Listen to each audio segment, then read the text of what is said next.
नमस्कार प्रिय मित्रों, मैं ज्योतिषकार कमल आप सबका हार्दिक अभिनंदन करता हूं आपके अपने इस प्यारे यूट्यूब चैनल एस्ट्रो कमल में। दोस्तों, आज मैं आपको ब्रह्मास्त्र की एक ऐसी विद्या बताता हूं कि दुश्मन चाहे कितना ही खतरनाक हो, आपका कितना ही खतरनाक हो, शक्तिशाली हो, पावरफुल हो, दमदार हो, गांव में शहर में कहीं भी हो, अगर शत्रु है और आप एक निर्बल अवस्था में और आपके साथ अत्याचार पर अत्याचार हो रहे हो, शत्रु आपको मतलब बुरी गत कर दी आपने, आपकी शत्रु ने, और ऐसा लगता है कि बस अब इससे ज़्यादा आप सहन नहीं कर सकते, तो ही इस चीज़ का प्रयोग करना। इस चीज़ का नाम है ब्रह्मास्त्र बाण। दोस्तों, ये जो ब्रह्मास्त्र बाण है ना, एक बार चल गया ना हाथ से, जैसे कृत्या प्रयोग होता है, और कृत्या प्रयोग एक बार चल जाता है ना, फिर लौटाना खुद कृत्या के साधक के भी हाथ में नहीं है। फिर चल गया मतलब चल गया। अब अगर निरपराध पर वो कृत्य आपने चलाई है, या निरपराध पर आपने बाण विद्या, जो ब्रह्मास्त्र बाण विद्या बता रहा हूँ ना, वो चला दी, तो भाई अब आपके ऊपर क्या क्या संकट आएंगे, क्योंकि आप एक पाप करने जा रहे हैं और आपने पाप कर लिया है, तो फिर पाप को आपको भुनाना भी पड़ेगा, भोगना भी पड़ेगा। लेकिन यदि वास्तव में ऐसी स्थिति है कि भाई ऑप्शन नहीं है अब कोई, और हमको ये विद्या चलानी पड़ेगी, ये काम करना ही पड़ेगा, तो ही आप इस काम को कर सकते हैं, तो ही आप इस बाण को चला सकते हैं। इस बाण को चलाने की कुछ खास बातें, कुछ खास विधि हैं, वो मैं आपको बता देता हूँ। उस तरीके से यदि आपने प्रयोग किया तो आपका शत्रु तबाह हो जाएगा, तुरंत उस आदमी के जीवन में बर्बादी घुस जाएगी और उसका सब कुछ किया धरा साफ हो जाएगा, और शत्रु खुद भी तड़प तड़प के बुरी मौत मरेगा, निश्चित तौर पर मरेगा, उसमें उसको कोई बचाने वाला नहीं है। ये बाण विद्या है, सिर्फ उन परिस्थितियों में काम आती है जब आप बुरे फंस गए और शत्रु ने आपको कहीं का नहीं छोड़ा और आपके मतलब मुंह से अब आवाज़ भी नहीं निकल रही, ऐसी परिस्थितियां हो तो ही आप बाण विद्या का उपयोग कर सकते हैं। दोस्तों, ये विद्या चलती कैसे है, ये विद्या होती क्या है, इस विद्या का प्रयोग कैसे किया जाता है, ये मैं आज आपको बता देता हूँ। दोस्तों, इस विद्या के लिए कुछ चीज़ें चाहिए आपको। क्या चीज़ें चाहिए? एक तो धनुष चाहिए, धनुष बनानी पड़ती है, धनुष और बाण, है ना, धनुष और बाण बनाने पड़ते हैं, तो धनुष और बाण आपको चाहिए। तो ये आएंगे कहाँ से? ये आएंगे, क्या होता है कि ब्लैक मैजिक की कुछ क्रियाएँ करनी पड़ती है ना, तो थोड़ा सा हटके काम करना पड़ता है। हम जो अच्छे अच्छे वीडियो देते हैं उनसे थोड़ा सा हटके ये काम करना पड़ता है। गाय छोड़ो, किसी को अर्थी पर ले जाते हैं ना, अर्थी पर राम नाम सत्य है, तो उसमें जो पकड़ते हैं ना, वो बांस होता है, बांस, है ना, सबको पता है, हिंदुओं को तो। जिनको नहीं पता है उनको बता रहा हूँ खाली ना, जो जिनको पता है वो बीच में कमेंट मत करे क्या बता रहा है, हमको सब पता नहीं, आपको पता है महानुभाव। जिनको नहीं पता उनको बता रहा हूँ कि जो अर्थी होती है, अर्थी ले जाते हैं, उसमें जो बांस होते हैं, उस बांस की लकड़ी को आपको लाना है। काट के ले आओ, तोड़ के ले आओ, कैसे ले आओ, हमको तो धनुष से मतलब है, धनुष बनानी है उसकी। तो उसको बांस की लकड़ी को काट करके बीच में से और काट करके ऐसे पतला सा करके उसके धनुष बना लो आप, धनुष बन जाएगी आपकी। वो धनुष आपके काम आएगी। ये धनुष आपको लानी कब है? सोमवार को या शनिवार को, दोनों में से किसी भी एक वार को वो अर्थी की लकड़ी लेके आनी है, उसकी आपको धनुष बनानी है। उस धनुष में प्रत्यंचा जो चाहिए ना, प्रत्यंचा तो समझ गए, धनुष को बांधने वाली जो डोरी होती है ना, है ना, अर्जुन ने प्रत्यंचा चढ़ाई, वो प्रत्यंचा जो धनुष की डोरी होती है उसको प्रत्यंचा बोलते हैं।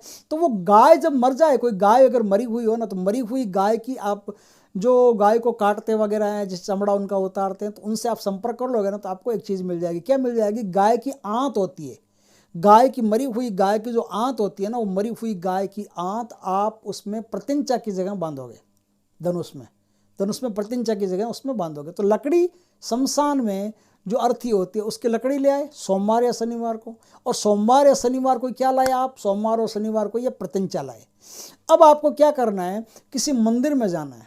मंदिर में क्या होता है जी, त्रिशूल विरसूल गड़ी हुई होती है ना, तो वो त्रिशूल आपको ले आनी है। कैसे लाओ? चोरी करके लाओ, डाका डाल के लाओ, पटा करके लाओ, पंडित जी को पैसे दे करके लाओ, पंडित जी को धमका करके लाओ, पंडित जी को कुछ भी, आपकी मर्जी। त्रिशूल वहाँ से आपको वो लानी है। त्रिशूल हो, चक्र हो, लोहे का कोई भी अस्त्र शस्त्र हो, वहाँ से वो लाना है। उस अस्त्र शस्त्र का आपको लोहार के पास जाकर के एक बाण बनवाना है। बाण समझ गए? बाण यानी तीर, है ना, एरो बनवाना है आपको। वो एरो आप लोहार से बनवा करके ले आइए। ये भी आपको कब इकट्ठा करना है, सोमवार या शनिवार को। तो सोमवार या शनिवार इन दोनों वारों में से किसी एक वार को तीनों को आप एकत्रित कर लीजिए। अब जो बाण आप लेके आए हैं ना, वो तुलसी के पत्तों का रस रखिए अपने पास, तुलसी के पत्तों का रस रखिए और बाण को आप बार बार गर्म करते जाइए और बार बार तुलसी के पत्तों का जो रस है ना, तुलसी का जो रस है, उस तुलसी के रस में डुबोते जाइए। इस तरह से 108 बार आपको उस बाण को तुलसी के जो रस होता है, उस तुलसी के रस में 108 बार डुबोना। ये जो आज मैं बात बता रहा हूँ ना, ये हमारे अंचल की नहीं, हमारे प्रांत की नहीं, हमारे प्रांत में कृत्या प्रयोग ज़्यादा चलता है। और ये जो MP साइड है ना, मध्य प्रदेश वगैरह, मध्य प्रदेश साइड में जो गढ़वाल साइड है, छत्तीसगढ़ है, छत्तीसगढ़ मध्य प्रदेश, इस साइड में बाण विद्या बहुत चलती है। जैसे यहाँ पर कृत्या प्रयोग है, वैसे वहाँ पर बाण प्रयोग है। जैसे हमारे यहाँ कृत्या से सामने वाले शत्रु पर प्रहार किया जाता है ना, मूठ बोलते हैं, मूठ हो कृत्या हो, ये दोनों एक ही चीज़ है लगभग। तो मूठ का प्रयोग हमारे अंचल में ज़्यादा होता है, और थोड़ी सी सिटी आ जाए तो कृत्या का प्रयोग होता है। और जो MP के अंचल है, छत्तीसगढ़ के अंचल है, उनमें क्या होता है, उनमें बाण का प्रयोग ज़्यादा होता है। वो कृत्या के बारे में नहीं जानते, वो बाण के बारे में जानते हैं। बाण का उनको अच्छा अभ्यास है, किसी को मारना हो, बीमार करना हो, तो वो लोग आदिवासी लोग ऐसा कर देते हैं मिनटों में।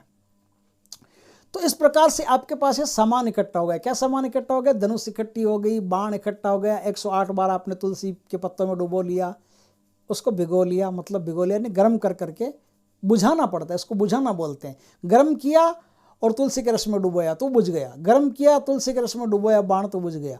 108 बार ये बाण इस तरह से आप तुलसी के पत्तों में और तुलसी के रस में बुझे लोगे। अब क्या होगा, थोड़ी सी आवाज़ सही नहीं आ रही आज, थोड़ी, कोई बात नहीं, आप थोड़ा कर लीजिए, मतलब क्या बोलते हैं। तो 108 बार आपने तुलसी के पत्तों में इसको बुझा लिया। अब क्या करना है आपको, अब ये सब सामान आप अपने साथ रखिए और एक पुतला बनाना है आपको।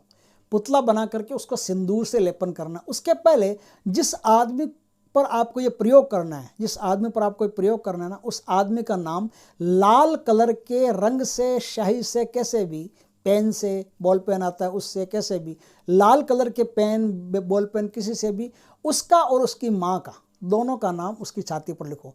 मतलब ये जातक और ये इसका बेटा।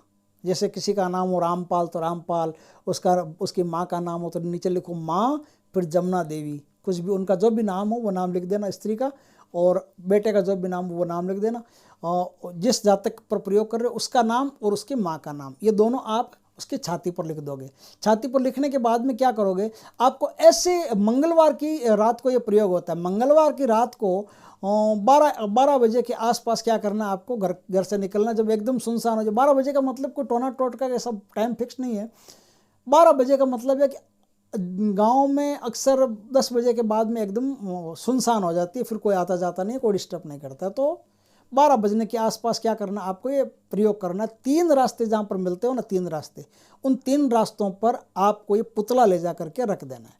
पुतला ले जा करके रख देना और इस धनुष पर ये बाण चढ़ा करके, जो मैं मंत्र आज बताऊं उस मंत्र का 3 बार प्रयोग करके, फूंक मार के, और अब वो बाण उस पर चला देना है। बाण चलाया और आप अपने घर आ जाओ। बाण वहीं पड़ा रहने दो, पुतला वहीं पड़ा रहने दो। अब आप चुपचाप अपने घर आ जाओ और धनुष को छुपा करके रख दो। अपने घर में हाथ पैर धो करके घुसो और किसी से इस बात की चर्चा मत करना। उसी पल से, तुरंत उसी पल से आपके शत्रु के बुरे दिन शुरू हो गए, तबाही शुरू हो गई, नुकसान शुरू हो गया, घाटा शुरू हो गया, बीमारी शुरू हो गई, चिंता शुरू हो गई, सब कुछ जितना नेगेटिव होना होता है ना उतना उसका शुरू हो गया। उसी दिन से वो मरना शुरू। कई बार तो ऐसा भी होता है कि इस बाण विद्या में शत्रु जो होता है वो 15-20 मिनट के अंदर अंदर ही स्वर्ग सुधार जाता है। अगर थोड़ी सी कमज़ोर शक्ति रही होती ना, 15-20 मिनट के अंदर अंदर ही मर जाता है। लेकिन अगर 15-20 मिनट के अंदर नहीं भी मरे तो भी वो अपना सारा सामान लेकर के मरेगा, सबको, पूरे सामान को साथ ले जाएगा। फिर आपको कोई चिंता करने की ज़रूरत नहीं है।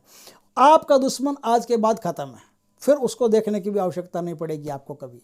इस तरह से बाण विद्या का उपयोग आप कर सकते हैं। अब दोस्तों मंत्र, मैं आपको मंत्र बता देता हूँ, धीरे धीरे बोल करके आप उसको नोट कर लेना, लिख लेना, या कैसे भी आप उस मंत्र का प्रयोग कर सकते हैं। मंत्र है दोस्तों, जय जय करके छोड़त हूँ हुंकार, जय जय करके छोड़त हूँ हुंकार, बेग से छूटत शिखर पहाड़, अग्नि बाण सरबाण सायरात आर, बाली के प्रताप से छोड़त हूँ हुंकार, मुष्टिक धूली छोड़ूं मंत्र उचार, अमुक की छाती पर हो बाण सवार। ये जो अमुक की छाती पर हो बाण सवार, एक है ना अमुक जो शब्द है ना अमुक, उस अमुक की जगह जिसका आप प्रयोग करोगे ना उसका नाम लेना है ना, उसका कोई भी नाम हो वो नाम लेना है, उसका नाम ले, उसकी छाती पर हो बाण प्रहार, उसकी छाती पर हो बाण सवार, ऐसा आपको बोलना है। तो अमुक की छाती पर हो बाण सवार, रिम द्रिम रम धू धू स्वाहा मंत्र सत, ये बाण फिरे तो कामरू कामाक्षा की दुहाई, ये बाण फिरे तो कामरू कामाक्षा की दुहाई। इस प्रकार से आप इस मंत्र का जाप करके और अपने जीवन में जो कोई भी परेशानी है उस परेशानी को मिटा सकते हो, जो भी शत्रु है उसका सफाया कर सकते हो। इस प्रकार से इस बाण विद्या का प्रयोग करके आप अपने शत्रु को नष्ट कर सकते हो, तबाह कर सकते हो, बर्बाद कर सकते हो। वीडियो अच्छा लगे तो लाइक करना, कमेंट करना, शेयर मत करना। पहली बार चैनल पर आए हो तो चैनल को सब्सक्राइब करना, पास में जो बेल आइकॉन का बटन है वो दबा देना ताकि हमारे ज्ञानवर्धक जानकारी पूर्ण वीडियो सबसे पहले आपके पास आ सके। जय श्री कृष्ण दोस्तों।